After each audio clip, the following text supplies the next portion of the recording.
pessoal, eu estou aqui com o mestre internacional Herman Clouds, uma das lendas do xadrez nacional. Tudo bem, Herman? O fato de ser lenda é bom porque está vivo, né? Como que diz que lenda viva. Lenda viva, lenda viva. Exatamente, tá ótimo. Legal. O Herman, só para listar rapidinho algumas coisas, eu vou deixar algumas de fora com certeza, mas foi 3 vezes campeão brasileiro. Eu tive que refazer a Sim, conta algumas vezes, mas ele jogou 11 Olimpíadas, acho que a conta é essa. 11, sim, está Isso. perfeito. Eu tive uma, se você puder considerar, em Dubai eu era capitão, non-player captain. E Ah, como isso foi uma das melhores atuações do Brasil na história, eu prezo bastante. mas essa não é uma das 11. Não, não é uma das 11. Ah, bom, e eu sei que por estar presente que você foi na última também como capitão de outra equipe. Capitão da Então, se equipe somar feminina tudo, da aí Nova pode bater Zelândia. recorde ainda, né? E eu não vou agora em agosto porque a Não vai ter. pandemia me barrou. Ah, legal. Além disso, colunista, foi por muitos anos, quando eu comecei, eu lembro você era colunista no Estadão, uma coluna É, semanal, que era algo que me alegrava quando eu era criança. Aliás, só uma pequena mágoa, que é. Eu lembro que todo ano você fazia uma coluna especial do campeão brasileiro juvenil, e e infelizmente, não bem fiz o com ano que a coluna você? acabou foi o ano que eu fui campeão. Eu tava Ah, esperando para guardar, porque só tinha. As poucas vezes que eu apareci na coluna era apanhando, ou aconteceu ou levando um problema. Aí aquela que era para ser algo positivo, não deu. Mas acabou a coluna. acabou, Mas uma deixa eu pena. só complementar. Ah, perdão. Eu ganhei o Campeonato Pan-Americano também uma vez, né? E ganhei o Sul-Americano, empatado com o Jaime Sunier. Ah, E eu, além de tudo, tenho um recorde que eu gosto bastante, que eu sou o maior finalista de campeonatos brasileiros da história. Eu cheguei a 30 finais. eu vi E o pelo. próximo, Vou o falar. próximo só tem 25. E os próximos já são todos falecidos. O mais próximo que está, assim, que poderia me igualar, eu tenho a impressão que é o Everaldo Matsur, Uhum. mas que ainda deve faltar tipo 12 para chegar. Não vai ser fácil. Não vai ser tão fácil, ele vai ter Tá. que ser bem persistente. Eu, E eu quem tenho. sabe quando ele chegar perto eu jogo mais um. Eu vi no site do Brasil Base, né? Que acho que é a sua primeira É. brasileira. Eu não sei se lá tá como final, quão correto Hum. tá, mas acho que você tinha 15, 16 anos, você era bem novinho, né? Não, não, não, mais tarde. Ah, então, Eu então joguei talvez fosse um bem mais brasileiro de tarde. categoria ou alguma outra coisa. Não existia brasileiro de categoria. Imagina, eu nunca joguei um campeonato juvenil ou infantil na minha vida. Ah, então minha pesquisa É, claramente tá errada. Qual foi o primeiro, então? primeiro, assim, eu tinha sido campeão de Porto Alegre, Uhum. tinha sido vice-campeão gaúcho, nunca ganhei o campeonato, fui 3 vezes vice, nunca ganhei o campeonato gaúcho. Eu fui, depois, 67, 68, fui campeão do Paraná, mas em 67 eu ganhei na época, chamado Nacional de Aspirantes. É como se fosse uma semifinal de hoje em dia, Aham. você classificava para jogar no ano seguinte. Então, 67 foi o ano que foi feito na Associação Cristã de Moças, em São Paulo. O Mequinho foi campeão pela segunda vez aos 15 anos. Eu ganhei esse Nacional de Aspirantes, eu primeiro e o Toy segundo. Para classificar para o meu primeiro campeonato brasileiro, 68, que eu joguei aos 19 anos de idade. Tá. Então, eu tinha 18 quando joguei o Nacional de Aspirantes. Ah, legal. Não, foi bem. E o primeiro torneio que eu joguei no exterior, que a juventude aqui nem acredita, pô. Eu tinha já, foi em 69, eu tinha 20 anos de idade. Primeira vez que saí do exterior para jogar xadrez. Ah, E foi direto no Jornal Sul-Americano, em Mar del Plata. que é um torneio Jogaram. importante, mas geograficamente é perto até, né? Então, Até perto. mas é um Mas torneio aí importante. jogaram Naidorf, Pano, Mackin. Naidorf e Pano ganharam esse torneio e o Mequinho decidiu depois o terceiro lugar com o Raimundo Garcia e ganhou. Ah, legal. Que ainda não consegui completar nem a introdução, né? Porque ainda tem que falar que é o escritor de um livro. Eu Mais que, tenho não um sei, livro. porque eu conheço sobre o Final de Peões, que é um livro muito bom, que eu já fui premiado com ele e lido. Ele foi feito com muito carinho e ele começou, esses dias ainda estava conversando sobre isso, ele começou em 63, porque meu pai tinha uma fazenda no Rio Grande do Sul que era bem afastada. Então, se ia para lá, e na época as férias escolares eram muito grandes, então eu passava dezembro, janeiro e fevereiro lá direto, praticamente. Uhum.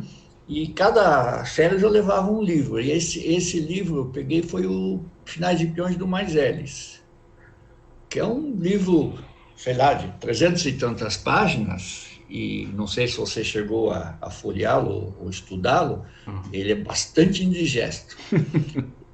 Assim, bem hermético, difícil de entender as coisas. E baseado nisso é que eu comecei a tentar explicar para mim mesmo um método para conseguir entender aquilo melhor. E isso com o tempo, aí comecei a dar aula e tal, e cada vez isso foi se aprimorando. Ainda está, de certa forma. Eu diria que minhas aulas sobre finais de peões são melhores do que eram há 5 anos atrás. E, inclusive, se fosse reescrever o livro, eu mudaria algumas coisas, principalmente em terminologia. Ah, tá. Interessante. E, eu, de novo, não vou falar que é o fim, mas é só para completar, também é um árbitro internacional que, até onde eu saiba, o maior feito foi arbitrar o Mundial de São Luís em 2005. Isso, também não posso desprezar os dois torneios de Ibirapuera, né? Não. Que jogaram Carlsen, Caruana, Nakamura, Anand e companhia. Kariakin, Anand, né? Então, também foi Ivanchuk, isso foi importante. E antes já tinha arbitrado uma vez um Naidorf em Buenos Aires, que participaram, brasileiros tinham o Mequinho e o Milos, e tinha Korchnoi, Judite Polgar, Bologan, os argentinos eram o Flores, e tinha mais um que não me lembro. Flores devia ser bem novinho, né? Um jovem Radiabov, tinha 15 anos. Um pouco antes ou um pouco depois de ter ganhado o Kasparov, porque acho que ele ganhou com essa idade também, né? Pois é, eu não me lembro direito. O Short jogou também isso também. Não é nada, nada mal. E arbitrei uma vez sozinho um torneio na Guatemala, um torneio por equipes do Caribe e América Central. Eu tinha estado lá alguns meses. Aliás, foi em 2001. Foi durante essa minha estada que eu recebi um telex dizendo que os meus serviços tinham sido dispensados no Estadão. Nossa. A coluna do Estadão eu tive durante 31 anos e meio, né? De julho de 70 até novembro de 2001. Pois é. Interessante. Mas a carreira é muito longa, tem muita coisa, mas só para antes de entrar em umas histórias que talvez o pessoal goste mais, eu queria entender como é que você se tornou um jogador muito forte. Eu vi acompanhando fotos no Facebook. Há controvérsias. Tudo bem. Perto do Carlsen ou perto do Fischer, a gente não sabe nada, mas enfim. Eu acho que eu, em realidade, os meus ensinamentos, eu não tive professores. Eu tive meu irmão, o Dirk, na primeira fase, e ele dava aula para o Mequinho nessa época, e eu ia junto. Então, ele, durante algum tempo, ele deu aula para os dois, mas com muito mais enfoque no Mequinho. E eu, um pouquinho, talvez por ciúme, que o Mequinho logo me passou,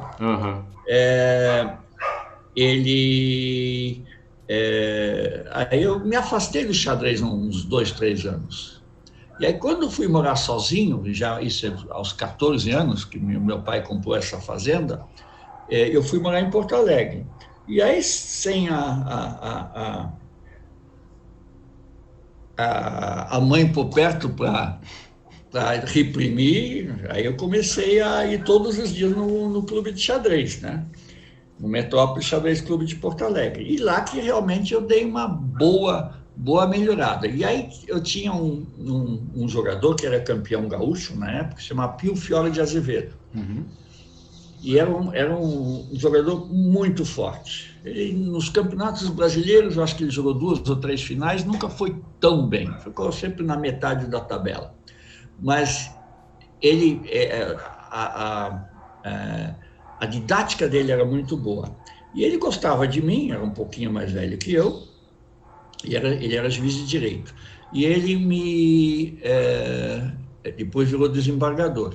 E ele gostava de jogar comigo. Então a gente tinha combinado o seguinte sistema: ele vinha ao Metrópolis Xadrez Clube e a gente jogava um match relâmpago, 5 contra 5, de 10 partidas. Uhum. Nem mais nem menos, sempre 10 partidas. E só que jogava o relâmpago de uma forma séria, não sério aqui que é sério, relativo, mas a gente não derrubava a seta. Se tivesse perdido, abandonava.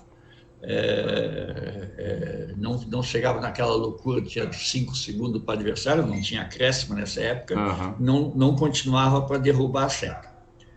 E aí, quando terminavam as 10 partidas, a gente pegava alguma das posições que a gente tinha jogado, interessante, e também analisava alguma das aberturas que a gente tinha jogado. Quantos anos você tinha nessa época? 63 tinha 14 para 15. Ah, tá. Tá? No começo ele me ganhava muito fácil.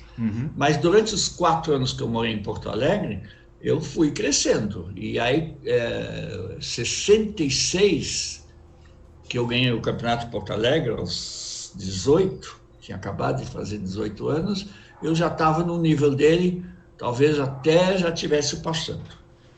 E aí em 67, aí mudou mesmo minha vida, porque eu fui jogar um torneio em Maringá, fui convidado como campeão de Porto Alegre, chamava torneio 20º aniversário de Maringá.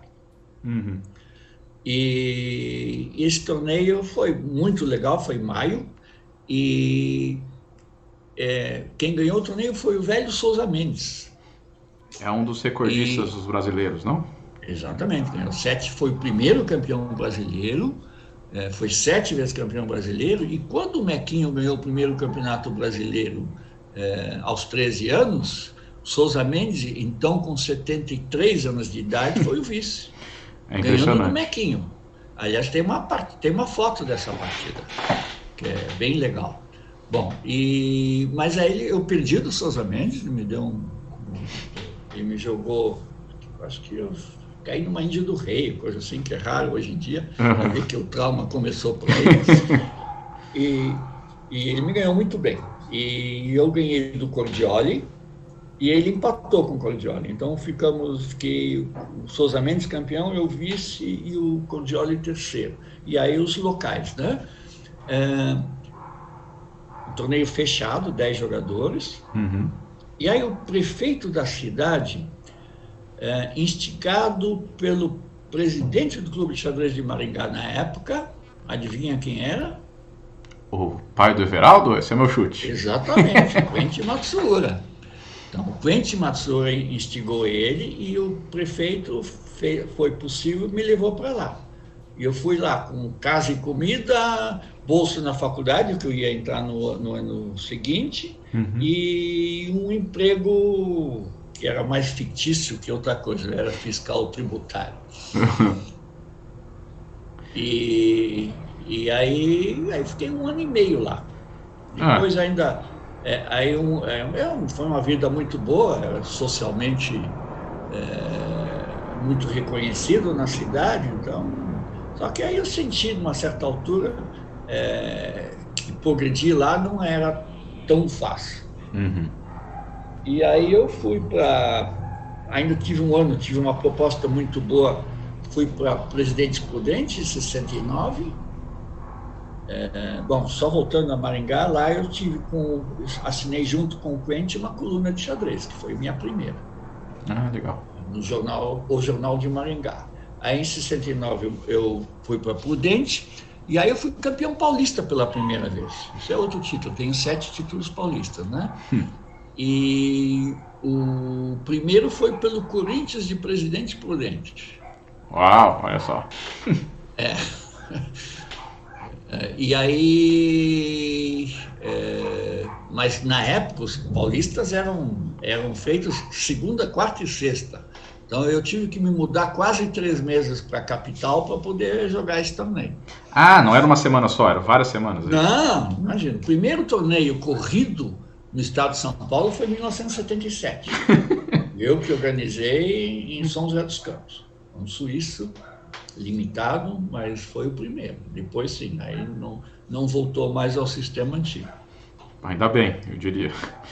Para quem não é da capital, é um problema. Interior, não tinha nenhuma. Eu me mudei para a capital para ser campeão paulista. Eles jogavam todos os fortes da capital, né? Eldo, Rochinha, Zacarias, na época era forte, Nelson Asca, era Deus Formatos, um torneio bem razoável. Semi-amar. Antes de chegar, eu queria conversar um pouco mais sobre as rivalidades da época, mas só para esse seu processo inicial de evolução, tinha livros que você acha que te ajudaram bastante? Eu já fui na sua casa e eu não conseguia nem parar, era livro para tanto quanto é lado que até espanta. Mas quando você começou, que livros realmente você fala, não, esses me ajudaram muito? Ou não foi bem isso? Tem alguns que até são risíveis hoje em dia, né? Bom, um livro que me ajudou muito em tática foi o Combinações de Ajedrez do Kurt Richter. Isso realmente me deu modelos, temas, um livro muito legal. De finais básicos do Fine, e especificamente finais de peões e de torres, o do Maiseles e dos Mislov. Né?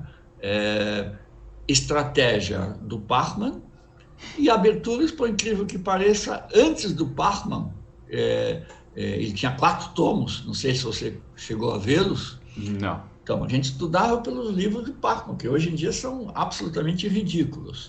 Mas antes disso, a gente tinha estudado por ainda mais elementares, que eram os do Teschner, eram em alemão.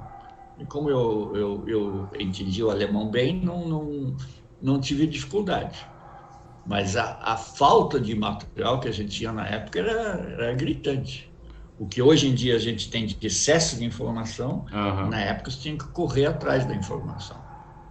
Interessante. O livro do Bachmann está sendo um best-seller entre os jogadores brasileiros. É impressionante como formou algumas gerações. Sim. O de meio jogo, né? O de abertura, o de meio jogo, o de abertura nem tanto.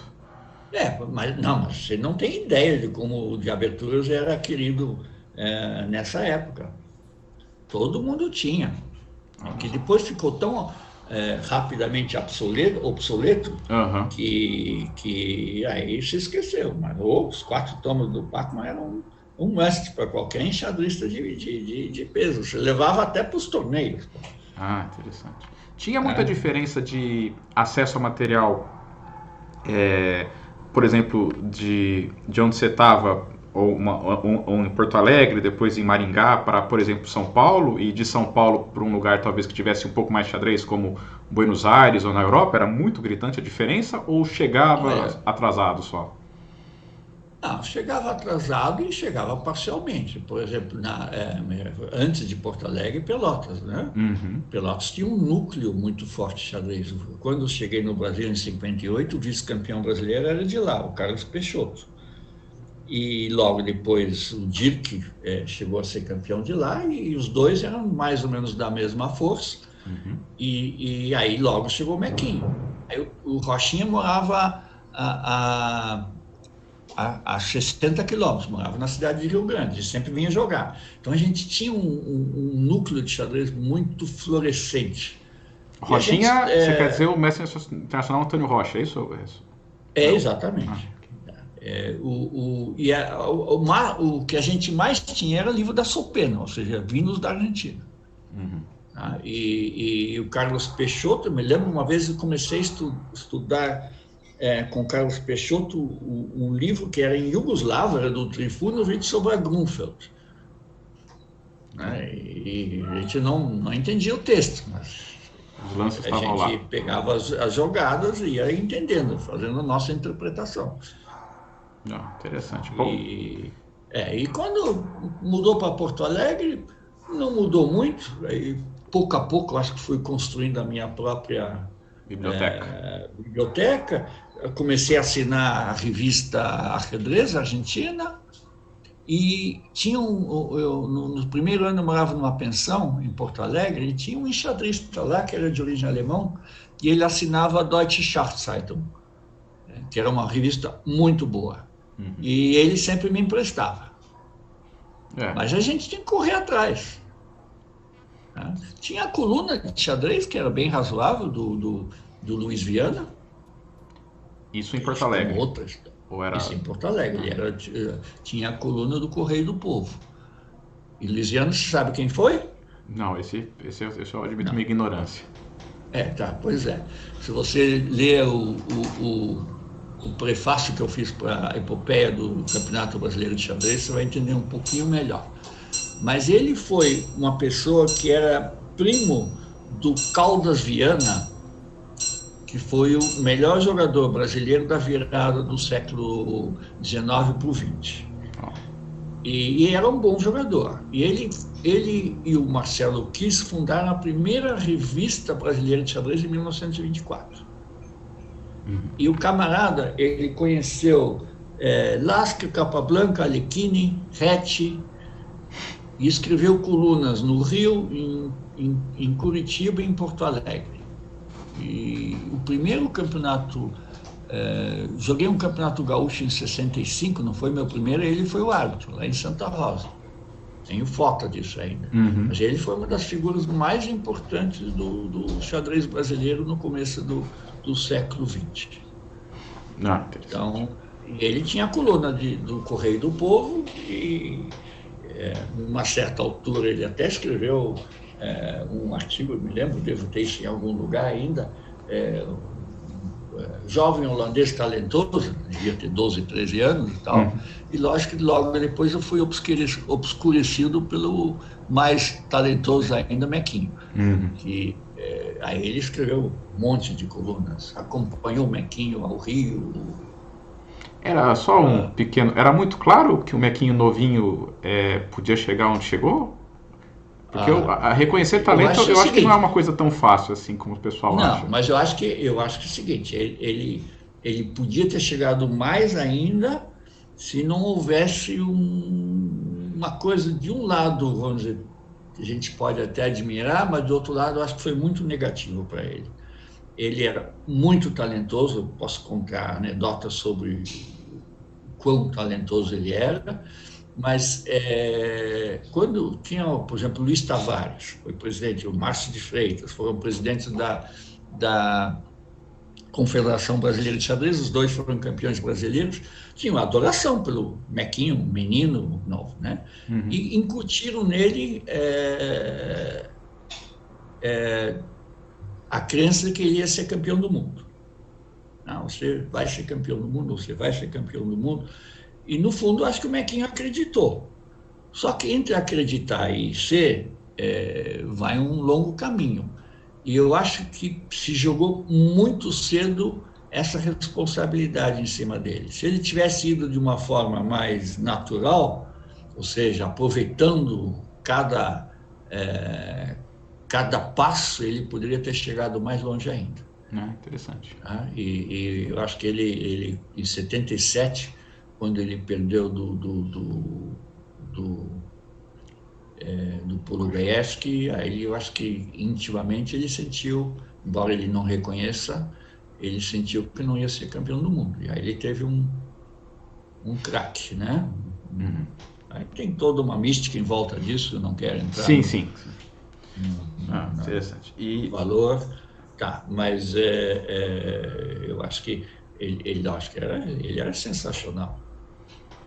Tá. E uma das coisas, por exemplo, vou te dizer uma coisa, isso ele aos, 9, 10 anos de idade, ele estudava com a gente os finais básicos do Fine, e um dos prazeres dele era encontrar erros no livro. Hoje em dia, se pega um menino desse 9, 10, você não consegue fazer ele estudar nem fazer estudar, muito menos na faixa de começar a encontrar erros. Uhum. Então, ele era muito diferenciado, muito mesmo. Interessante. Esse detalhe é interessante. E você, assim, quando veio para São Paulo, já se tornou um jogador, assim, já era um jogador reconhecido, assim, ganhou o Paulista. E aí você tinha... Como é que eram essas rivalidades, assim, até que ponto essas rivalidades com esses mestres ajudaram você no jogo, ou não era algo tão importante, ou até talvez nocivo?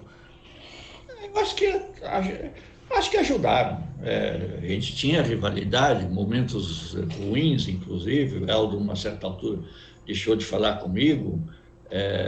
O próprio Rocha foi agressivo várias vezes. Mas aí entram outras coisas. Não era exatamente do xadrez, assim, não era não, uma questão... exatamente. Eu posso dizer que eu fui, de certa forma, entre aspas, nem posso falar, eu me tornei profissional de xadrez, e eu era um cara que exigia. Então, eu não ia para os jogos abertos para ficar em alojamento, eu queria ficar em hotel. Eu tinha o meu preço que era muito acima do mercado. E eu consegui fazer e puxei o resto com isso. Então, de alguma forma, talvez principalmente os dois tinham alguma inveja nessa minha, de certa forma, vitoriosa maneira de conseguir sobreviver do xadrez. Uhum. Tá? E sempre quando me perguntam se você vive de xadrez, eu digo, eu não vivo, eu sobrevivo, né? Então, mas também eu não posso me queixar. Evidentemente, se fizesse tudo de novo, faria algumas coisas diferentes, não tem, mas não posso me queixar da minha vida. Foi uma vida rica, consegui formar meus filhos, nunca passamos fome, viajei, joguei em quase 50 países, então Mas você tem não alguma... posso dizer que não me tornei grande mestre, o que é, de certa forma, uma pena, mas também não é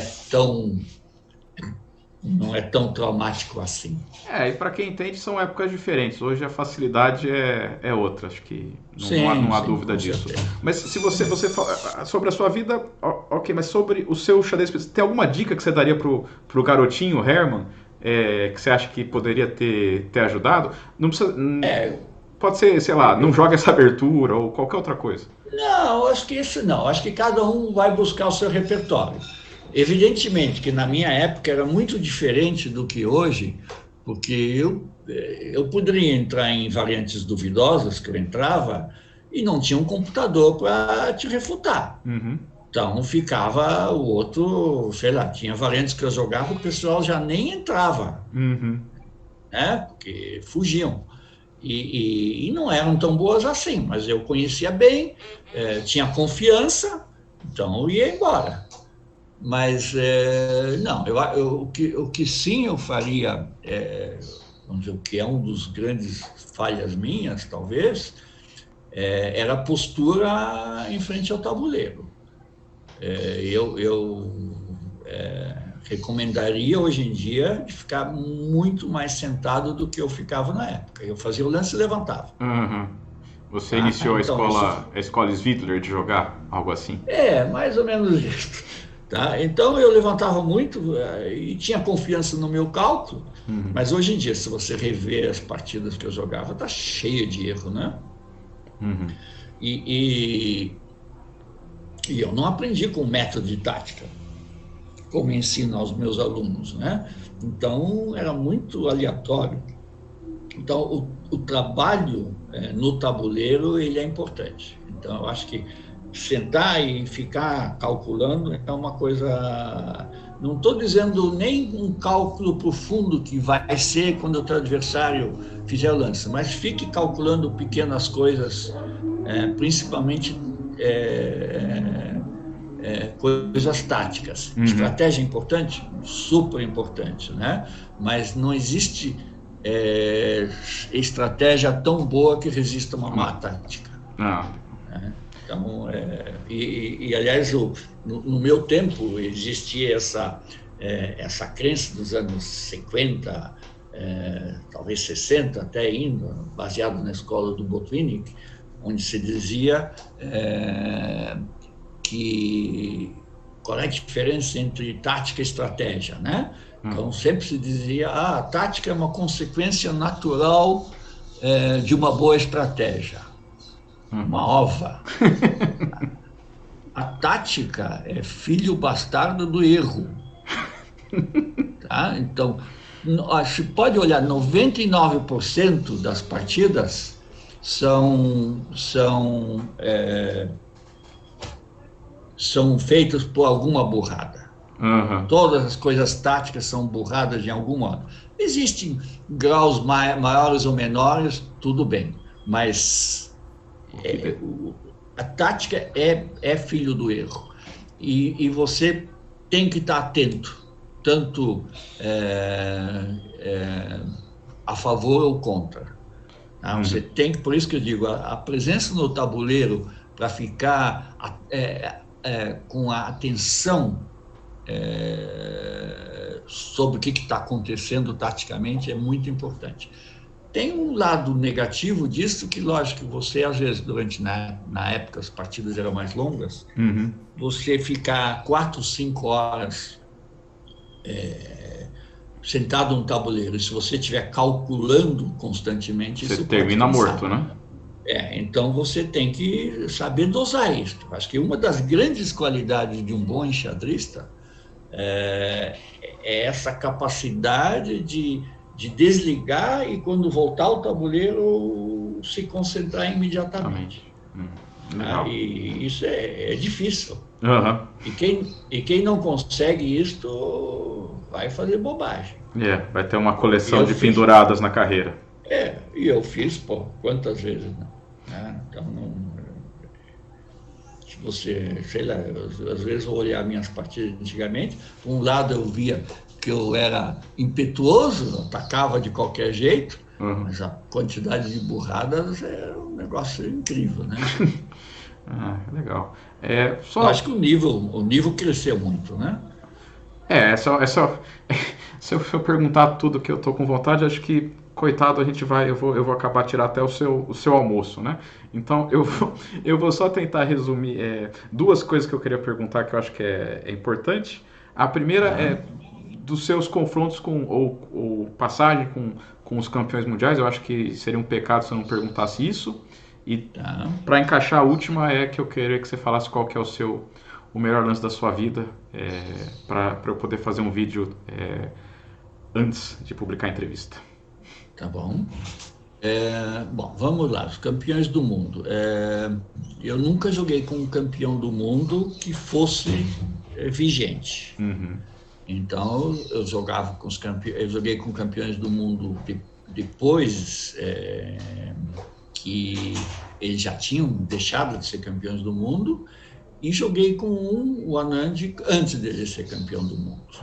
Mas, de qualquer maneira, a sensação de jogar contra um campeão do mundo é muito interessante.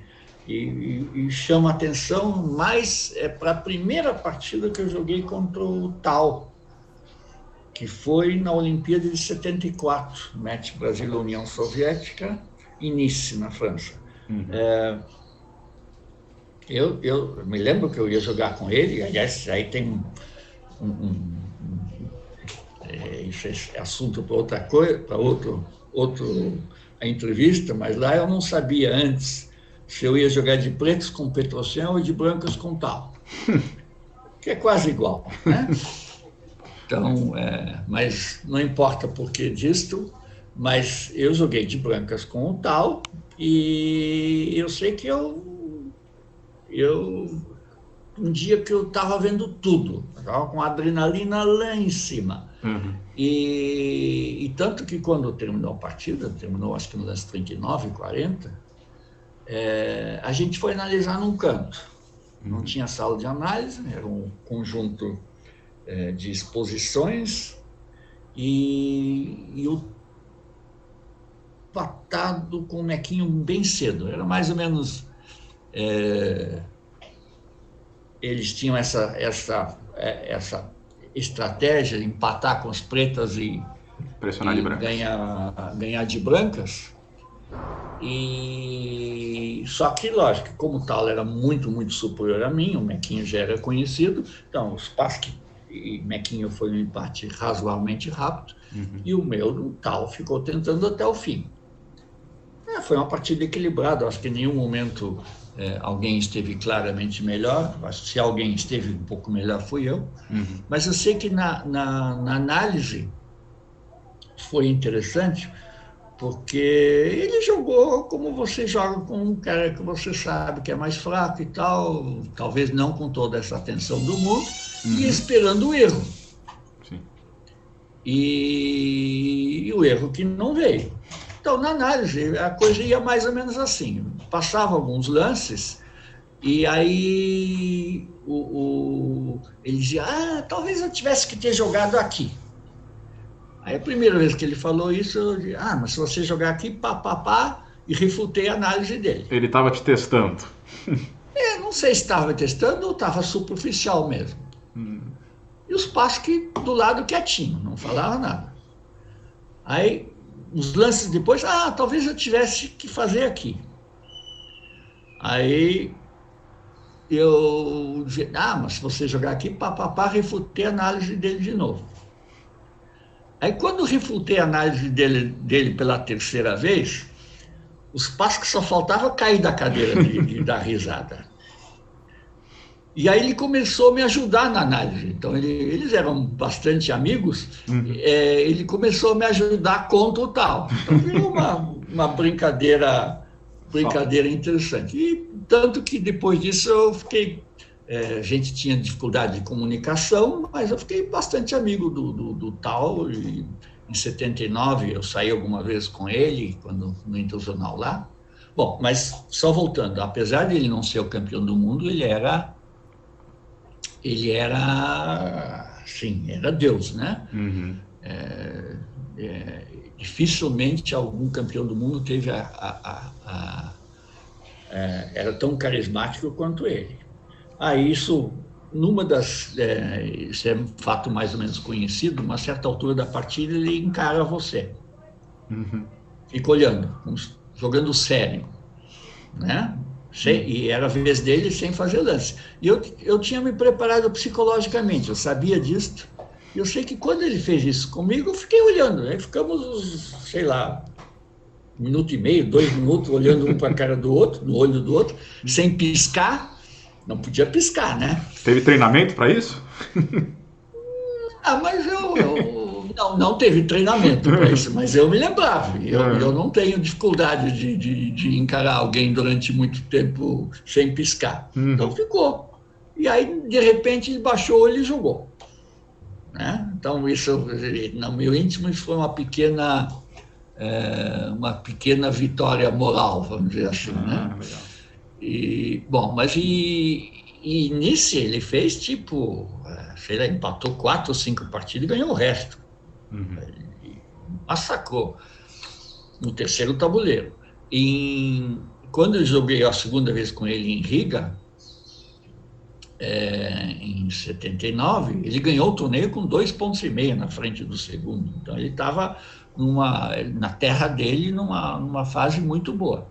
E de novo, um pouco de sorte que eu estava de brancas, aí joguei um ataque Keres, foi uma partida tecnicamente acho superior à outra, mais complicada.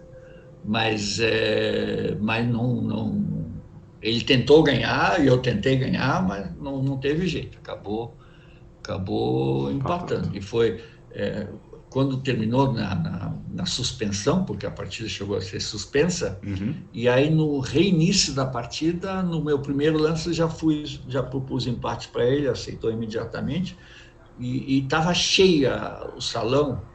Quando eu saí, eu nunca me lembro de ter dado tantos autógrafos na minha vida. Todos os escolares de Riga pareciam estavam reunidos lá para pedir autógrafo.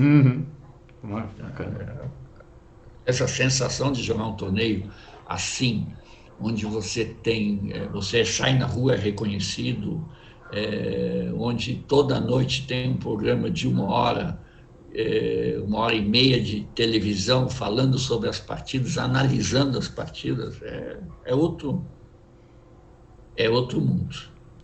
Não consigo nem imaginar, para ser sincero. Pois é. Eu postei esses dias a foto do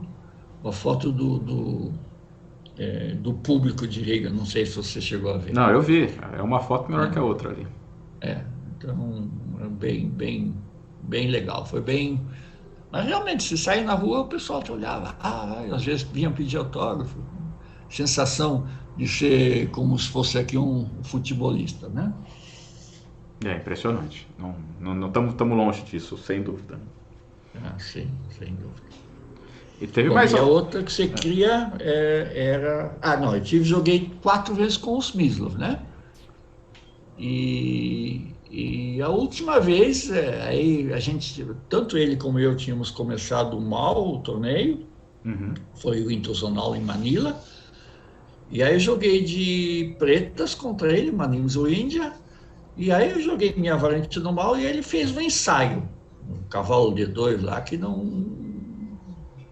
não é muito bom. E aí eu acabei montando em cima e acabei ganhando um final longo, um final de bicho de cores opostos.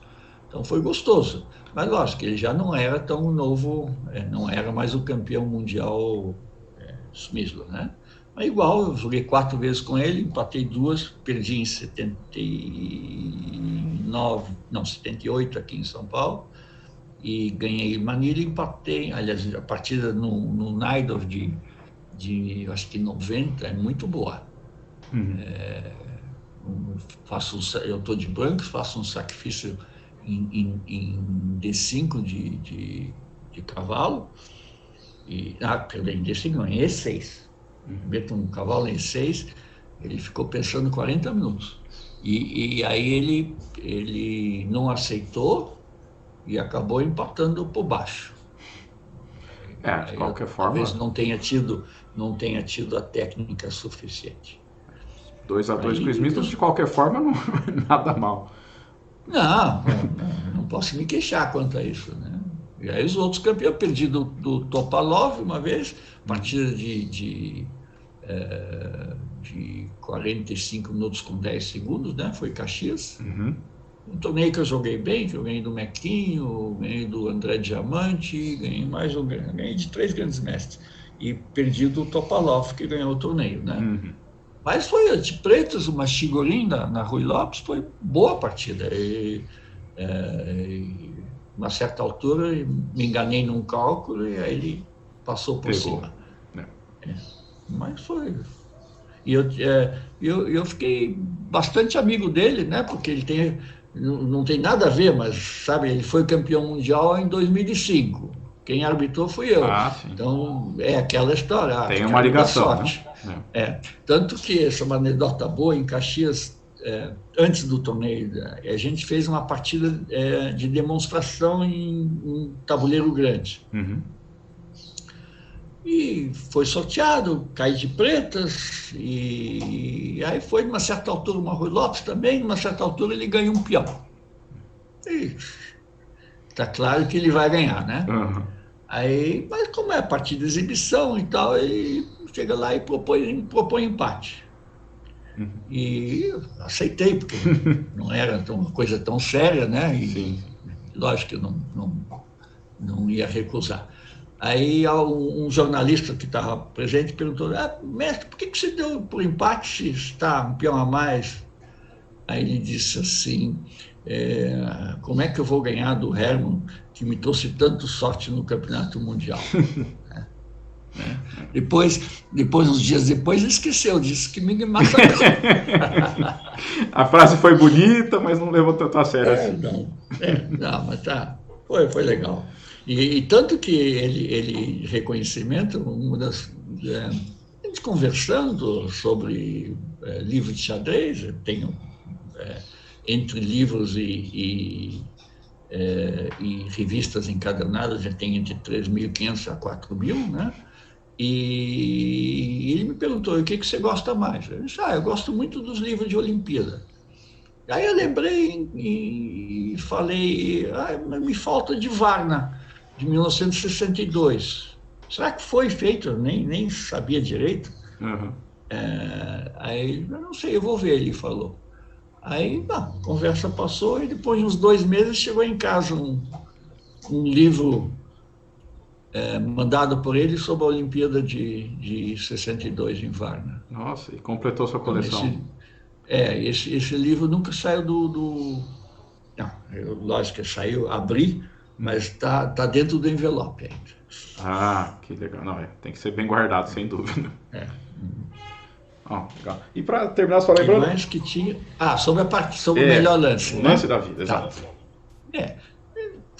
Eu andei me vendo várias partidas interessantes. Tem um lance bem interessante no meu match contra o Medina, em que o Fischer até comentou na posição comigo em algum momento. Mas, assim, o que eu tive mais prazer de fazer, porque eu tinha preparado bem a linha, era uma linha do Gambito do Rei, e que eu joguei no Brasileiro de 95, acho, contra o Everaldo, eu de pretas. Ele fez o Gambito do Rei. E eu tinha perdido para ele, no começo do ano, num Gambito do Rei. E aí eu preparei melhor e caí numa posição e eu segui a linha que primeiro foi que os passos que ganhou do Fischer, mas o Fischer tá no livro dele, nos 60 Memoráveis, tinha achado uma melhora.